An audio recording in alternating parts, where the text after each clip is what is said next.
হে everyone, good morning. এখন বাজে সকাল 6:30। একটা দরকারি কাজে বেরোতে হয়েছিল, তার জন্য ভাবলাম ফেরার পর একটু ওয়াক করে নিই।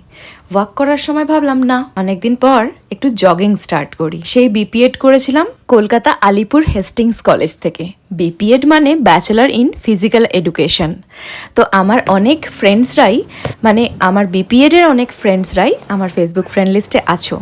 আমার এই ভিডিওটা দেখে কার কার মনে পড়ে যাচ্ছে আমাদের সেই সকালবেলা ঘুম থেকে উঠে মাঠে 16 রাউন্ড দৌড়ানো, শীত গ্রীষ্ম বর্ষা কোনো ছুটি নেই, দৌড়াতে হবেই। এই স্মৃতিগুলো কখনোই ভোলার না। যাই হোক, ডিনারের পরে ওয়াক করতে যাই, আগে ভিডিওতে দেখিয়েছিলাম।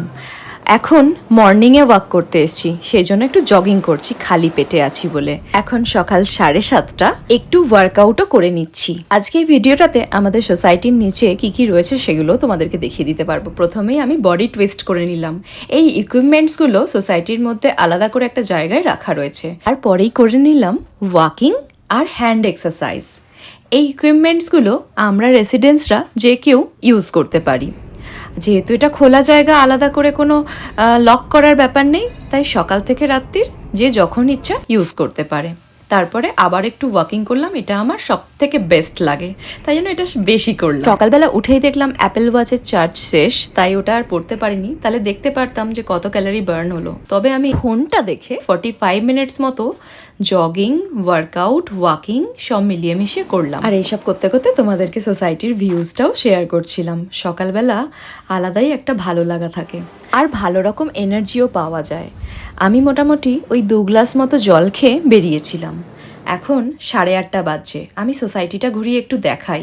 এটা হলো সুইমিং পুল, যেখানে সবাই সুইমিং করছিল, আর এরপর এখানে আছে বসার জায়গা, আর এটা হচ্ছে কিডস প্লেগ্রাউন্ড। আরো অনেক কিছু আছে, বাট সবকিছু হয়তো দেখানো সম্ভব হলো না। আর এরপরেই করে নিলাম মাঙ্কি ক্লাইম্বিং, যেটা 2 থেকে 3 বার মিলিয়ে 1 মিনিট স্টে করে নিলাম। এটা করতে কে কে পছন্দ করো অবশ্যই কমেন্ট করে জানিও। ফাইনালি 45 মিনিটসে আমি এত কিছু করে ফেললাম। এরপর আমি রোজের মতো সিঁড়ি বেয়ে, মানে 90টা সিঁড়ি চড়ে ওপরে আমার ফ্ল্যাটে পৌঁছালাম। প্রথমেই ব্যালকানিতে বসে হাওয়া খেয়ে নিলাম, একটু ফ্রেশ হয়ে নিয়েছিলাম। 10-15 মিনিট পরে জল খেলাম। তারপর রোজকার মতো সকালবেলাতে প্রাণায়াম করলাম। এখন বেজে গেছে প্রায় 9:30, তাই এরপর ব্রেকফাস্ট করে নেব। যোগা প্র্যাকটিস বিকেলে করব।